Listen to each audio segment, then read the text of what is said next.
अस्सलाम वालेकुम दोस्तों, मैं हूं तैयब वक़ार और आपको मैं अपने चैनल के अंदर खुशामदीद कहता हूं। कब, क्यों और कैसे मैं खुशामदीद कहता हूं। तो आज का हमारा टॉपिक है द ग्रेट डिप्रेशन। तो 1920 की दहाई में अमेरिका की ऑटो इंडस्ट्री, इलेक्ट्रॉनिक इंडस्ट्री, हर चीज़ तरक्की कर रही थी। अमेरिका की इकॉनमी में तेज़ी से इजाफा हो रहा था और स्टॉक प्राइसेस अप से अप होती जा रही थी।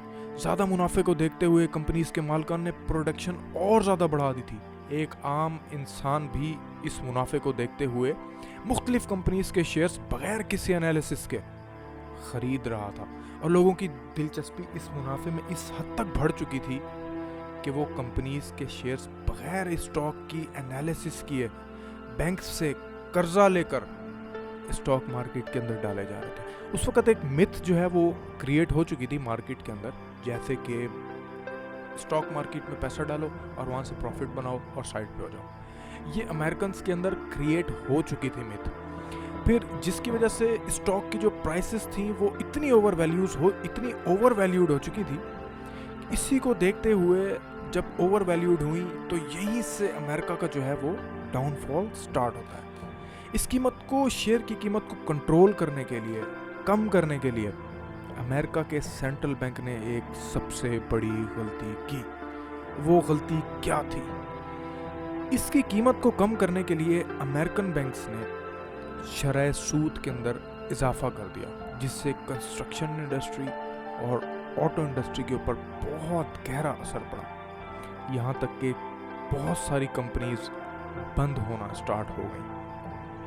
दूसरी तरफ इस सूरत हाल को देखते हुए जिन लोगों ने कंपनी के शेयर खरीद रखे थे, जब कंपनीज बंद होना स्टार्ट हुई या नुकसान में जाने लगी तो लोगों ने शेयर्स बेचना शुरू कर दिया। एक वक्त ऐसा भी आया न्यूयॉर्क स्टॉक एक्सचेंज के अंदर कि जब मार्केट क्रैश कर गई, जिसको तारीख के अंदर ब्लैक ट्यूसडे के नाम से याद किया जाता है। कंपनीज के मालिकान बहुत बड़ी तादाद के अंदर लोगों को नौकरियों से फारिग कर रहे थे और जाहिर सी बात है लोग बेरोजगार हो रहे थे। बेरोजगार लोगों में इतनी मायूसी बढ़ चुकी थी कि खुदकुशियां करने पे मजबूर हो गए थे लोग। यही सूरत हाल अमेरिका में द ग्रेट डिप्रेशन का बायस बनी। 1932 के अंदर अमेरिका में सदारती इंतखाबात हुए और सदर रूजवेल्ट मुंतखब हुए।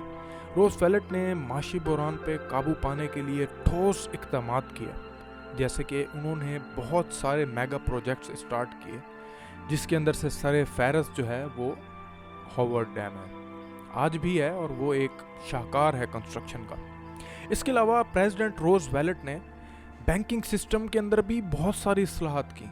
वो इसलिए कि दोस्तों, लोगों ने जब मार्केट क्रैश की, रुपए का उनका जो डॉलर था उसकी कीमत गिरी, तो लोगों ने अपना पैसा पेपर करेंसी को गोल्ड में कन्वर्ट करना शुरू कर दिया और बैंक्स के बाहर कितारें लग गई कि हमें पैसा हमारा वापस चाहिए। और बैंक्स के पास अपने खातेदारों को पैसा देने के लिए थे ही नहीं, क्योंकि बैंक्स ने वो पैसा स्टॉक मार्केट के अंदर डाला हुआ था। प्रेसिडेंट रूजवेल्ट ने ऐसे प्रोजेक्ट पर ज़्यादा से ज़्यादा तवज्जो दी, इंडस्ट्री को फ़ायदा हो और लोगों को ज़्यादा से ज़्यादा रोज़गार मिले।